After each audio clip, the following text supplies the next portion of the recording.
معاشرے کے اندر سے معطر کیفیات ختم ہونا شروع ہو جائیں گی۔ یہی وجہ ہے کہ علامہ اقبال نے اس کو کارگز کے ساتھ تشبیہ دی ہے۔ یہی پرواز، یہی دنیا، یہی فضا ہے، ایک ہی فضا ہے۔ شاہین بھی اسی فضا میں اڑتا ہے۔ شاہین کے بارے میں مشہور ہے کہ وہ جھپٹنا پلٹنا، پلٹ کر چھپٹنا، لہو گرم رکھنے کا ہے ایک بہانہ۔ شاہین اپنے آپ کو مرنے نہیں دیتا، اور نہ ہی وہ اس چیز کا انتظار کرتا ہے کہ اس کا شکار مر جائے۔ شاہین زندہ شکار کے اوپر چھپٹتا ہے تاکہ خون کا جو فوارہ پھوٹے، اس خون کی جو حرارت ہے اس کے لیے ایک نئی توانائی، نئی زندگی بن جائے۔ شیر کو آپ دیکھ لیں، شیر جو ہے وہ تازہ زندہ گوشت کے پیچھے جاتا ہے، لیکن جتنے بھی یہ لگڑ بگڑ ہوتے ہیں، دیگر جو کم سطح کے جو جانور ہیں جنگل کے اندر، وہ مردار کھانے میں بھی پیشکش نہیں کرتے۔ ہمارے یہ اللہ تعالیٰ قرآن میں کہتے ہیں کہ یہ نشانیاں ہیں، اس پہ غور کرو، تفکر کرو، تمہیں ان نشانیوں سے زندگی کے درس جو ہے وہ مل جائیں گے، کامیاب یا ناکام ہونے کا راستہ نظر آ جائے گا۔ تو ہمارا معاشرہ جو ہے وہ گدوں کی طرف چلا جاتا ہے، ہمارا معاشرہ جو ہے وہ گدوں کی طرف چلا جاتا ہے۔ ہم ایک دوسرے کی موت کا انتظار کرتے ہیں، عملی طور پر اس طریقے سے نہیں کہ باقی کوئی بندہ جو ہے وہ میت میں ہم اس کی دیکھو، جو بندہ دنیا سے نا out of sight out of mind, آنکھ اوجل پہاڑ اوجل، ایک بندہ آپ کے سامنے نہیں ہے محفل میں تو دراصل مر چکا ہے۔ جو محفل میں موجود نہیں وہ مر چکا ہے نا۔ جیسے بہت سارے لوگ دنیا سے چلے گئے، اس وقت ہمارے سامنے میرے کمرے میں وہ موجود نہیں ہے، آپ کے سامنے موجود نہیں ہے، تو موت یہی ہوتی ہے۔ جیسے انسان سو جاتا ہے اس کو کہا جاتا ہے کہ وہ مر گیا ہے، آدھی موت ہے۔ اسی لیے یہ دعا پڑھائی جاتی ہے نا کہ اللہم بسمک اموت و احیا، اللہ کے نام سے ہم مرتے ہیں اور اللہ کے نام سے ہم جیتے ہیں۔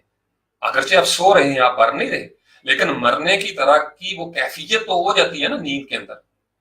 تو غیبت میں بھی جب کوئی محفل میں موجود نہیں تو وہ گویا آپ کے لیے مرا ہوا ہے۔ اب جب وہ آپ کے لیے مرا ہوا ہے تو آپ اس کی کسی برائی کا تذکرہ کریں گے تو آپ دراصل اس کا گوشت کھائیں گے۔ یہ چھوٹی موٹی برائی نہیں ہے، یہ چھوٹا موٹا ظلم نہیں ہے، یہ ظلم عظیم ہے۔ ہمارے معاشروں کے اندر اس کی بہت ساری وجوہات ہیں۔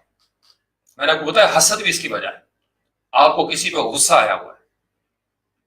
پچھلے سیشن میں نے آپ کو بتایا تھا کہ جب محبتیں آپ کی افراد و تفرید کا شکار ہو جاتی ہیں، محبتیں جو ہیں اس کے اندر مصنوعی پن آ جاتا ہے، اور اگر محبتیں صرف مکالمے پہ انحصار کرنے لگ جائیں، صرف ڈائیلاگز کے اوپر محبتیں چلنا شروع ہو جائیں کہ آپ ایک دوسرے کو بڑھا چڑھا کے اچھے اچھے لفظوں کے ساتھ آئی لو یو کہنا شروع کر دیں، تو اس کا مطلب یہ ہے کہ جب نفرتیں ہوں گی تو نفرتیں بھی پھر مکالموں کے سہارے چلیں گی۔ اگر محبتیں باتوں کے ساتھ چلیں گی تو نفرتیں پھر آپ کی اس سے خطرناک باتوں کی طرف چلی جائیں گی۔ محبتوں میں سنجیدگی کی ضرورت تھی، محبتوں کے اندر میچیورٹی کی ضرورت تھی۔ جب محبتیں امیچیور ہوتی ہیں، رشتے تعلقات جو ہیں وہ امیچیور ہوتے ہیں، وہ نیچرل بیلنس سے دور ہو جاتے ہیں، تو پھر نفرتیں، عداوتیں، دشمنیاں بھی آپ کی اس اصول کو فالو نہیں کرتی۔ وہ بھی حدود سے پھر باہر جا کر، حدود سے باہر جا کر آپ ایک دوسرے کے خلاف پھر بات کریں گے۔ یا آپ کو نفرت ہوگی، یا آپ کو غصہ ہوگا، یا آپ کے اندر جلن ہوگی، تل ملاہٹ ہوگی کہ فلاں جو کیوں اس طریقے سے ہو گیا۔ آپ کسی کا مقابلہ کرنے کی پوزیشن میں نہیں ہے علمی سطح پر، یا آپ کے پروفیشنل سکلز ہوتے ہیں، آپ اس کو سامنے سے تو رگڑ نہیں سکتے، مرد بن کر یا عورت بن کر، زندہ عورت بن کر آپ اس کی پیٹھ پیچھے اس کے اوپر حملہ آور ہوں گے۔ انگریزی میں لفظ پہ غور کریں نا، بیک بائٹنگ، پیچھے سے کاٹنا، back biting, it's worst social evil. یعنی تمام مذاہب نے اس کے اوپر چیک رکھنے کی کوشش کی، لیکن ہمارے معاشرے میں کتنا یہ پھیل چکا ہے، یہ مرض سرطان ہے۔ ہماری نفاذ کی راہ میں جو ہم کامیاب نہیں ہو پا رہے، ہمارے ادارے جو تباہ ہوئے ہیں، اس میں یہ کلچر پھیلایا گیا ہے۔ سوچی سمجھی سکیم کے ساتھ ہمیں ایسی باتیں دی گئیں جس پہ ہم ایک دوسرے کے حرم کا دفاع نہیں کر سکے، اور جب ہم حرم کا دفاع نہیں کر سکتے تو احترام میں کمی آ جاتی ہے۔ یہ بات سمجھ گئے؟ حرم کیا ہوتا ہے؟ حرم ایک چار دیواری ہے، اس چار دیواری کے اندر پروٹیکشن ہوتی ہے، تحفظ کا احساس ہوتا ہے۔ تو جب ہم اسی حرم سے پھر احترام نکلا ہے، تو جب ہم حرم کا خیال نہیں رکھتے، محترم بھی کہتے ہیں کسی کو، اور اس کے حرم کا خیال نہیں رکھتے، تو پھر ہم کیسے محترم ہوں گے؟ پھر کیسا احترام ہوگا؟ پھر کیسی تحریم ہوگی؟ پھر کیسی توقیر ہوگی؟ تو کسی کی غیر موجودگی میں اس کے حرم کا خیال رکھنا، اس کے احترام کا خیال رکھنا، یہ فضیلت والا عمل ہے۔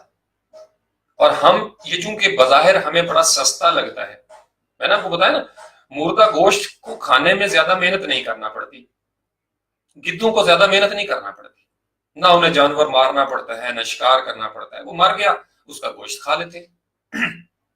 شک زندہ انسان وہاں سے نہ گزر سکے، اس کو بو آئے، ناگوار بو آئے، لیکن وہ آسانی کے ساتھ اس کے اوپر قابو پا لیتا ہے۔ اب جو شیر ہے یا شاہین جو ہے اس کو محنت کرنا پڑتی ہے، وہ جھپٹتا ہے، وہ پلٹتا ہے، تو پرواز ہے دونوں کی اسی ایک فضا میں، کرگس کا جہاں اور شاہی کا جہاں اور، اسی ایک فضا میں دو مختلف جہان ہیں، ایک میں کرگس رہتا ہے، گدھ رہتے ہیں، ایک میں شاہین رہتا ہے، دونوں کا مزاج ایک اور ہے، دونوں کا مزاج مختلف ہے۔ جیسے ایک اور شعر میں بھی ہے نا کہ الفاظ و معانی میں تفاوت نہیں، لیکن ملا کی اذاں اور مجاہد کی اذاں اور، یہ بات سمجھ گئے؟ یعنی آپ ایک طرح کے لفظ ہیں، ایک طرف کے معنی ہیں، اذان ملا بھی دے رہا ہے، اذان مجاہد بھی دے رہا ہے، لیکن دونوں کی اذان میں فرق ہے۔ تو جب انسان غیبت میں مبتلا ہو جاتا ہے، اس کے اندر وہ سڑان پیدا ہونا شروع ہو جاتی ہے۔ یہی وجہ ہے کہ پھر ایسے چہروں کے اوپر تاریک سائے لہراتے ہیں، پنجابی میں کہتے ہیں نا پھوڑیاں، پھر ہم نے پھوڑیاں ڈالی ہوئی ہوتی ہیں اپنے سارے معاشروں میں۔ تو آپ کا یہ لیسن ہے، آپ کی یہ عملی مشق ہے، آپ باہر نکلیں، آپ یہ دیکھیں ہم کس قدر اس سماجی برائی کا شکار ہیں۔ میری ان باتوں کو ایز ریفرنس لے کے آگے بڑھیں۔ نسائی کے اندر بڑی زبردست احادیث اس کے بارے میں موجود ہے، مشکات شریف میں، ابی داؤد کے اندر اس کے بارے میں بڑی خطرناک احادیث موجود ہے جو ہمیں ساری بتاتی ہیں۔ آپ کسی لٹریچر کو لے لیں، آپ اپنے یہ جو ڈراماز چلتے ہیں ٹی وی کے اوپر، ان کے اندر دیکھ لیں کیا چیزیں چل رہی ہیں۔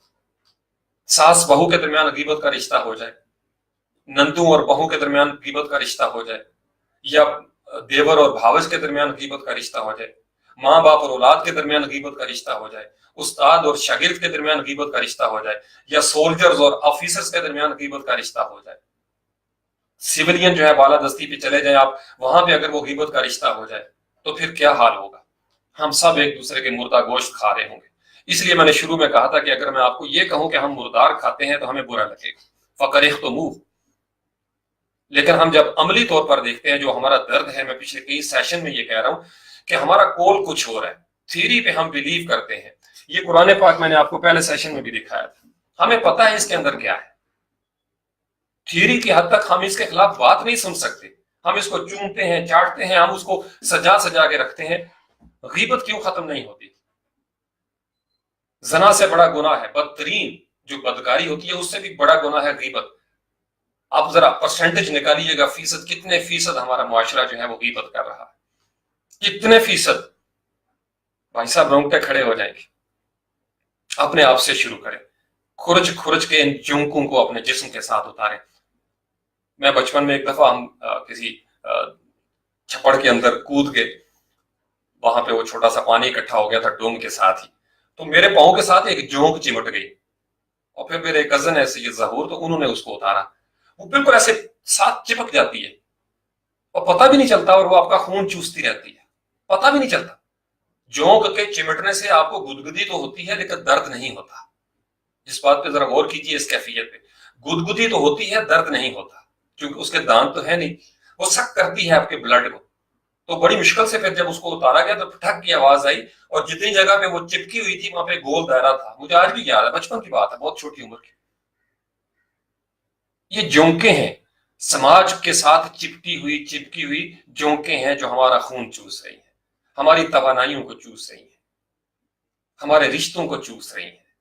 ہم فرد کی سطح پہ ان جونکوں سے اگر نجات حاصل کر لیں، ہم قوم کی سطح پہ اگر ایسا سسٹم وضع کرنے میں کامیاب ہو جائیں کہ اداروں کے اندر ہم حوصلہ شکنی کریں غیبت کرنے والوں کی، یقین مانیے ہمارے ادارے کامیاب ہو جائیں، ہم فرد کی سطح پہ کامیاب ہو جائیں۔ آپ پریکٹس کریں، جب آپ کزنس بیٹھے ہوں آپس میں خاندانوں کے اندر، تو کوئی ایک اس کے بارے میں بات کرنا شروع کر دے، اور کوئی اگر غیبت کرے کسی بھی ماحول کے ذریعے سے تو اس کو روکیں کہ بھائی یہ کام ہم نہیں کرنا، موضوع تبدیل کر دیں۔ اسی لیے کہا جاتا ہے نا کہ محفل میں درود شریف پڑھ لو، اللہم صلی علی محمد وآلہ وعطرتہ بعدد کل معلوم لک، یا سبحان ربک رب العزت عما یصفون وسلام علی المرسلین والحمد للہ رب العالمین۔ آپ کا جب موضوع تبدیل ہو جائے گا تو آپ کی وضع تبدیل ہو جائے گی، حدود اربع آپ کا تبدیل ہو جائے گا۔ جب آپ باتوں کا رخ نہیں موڑتے، یہ بات ذرا غور سے سنیے گا، جب آپ باتوں کا رخ نہیں موڑتے تو بسا اوقات باتیں جو ہیں وہ اس ڈھلوانی راستے پہ چل پڑتی ہیں جس پہ غیبت ہے، اور پھر جب آپ اس راستے پہ جاتے ہیں تو اس کے بعد تاریکی کے گڑھے ہیں جس میں ہمیں گرنا ہے۔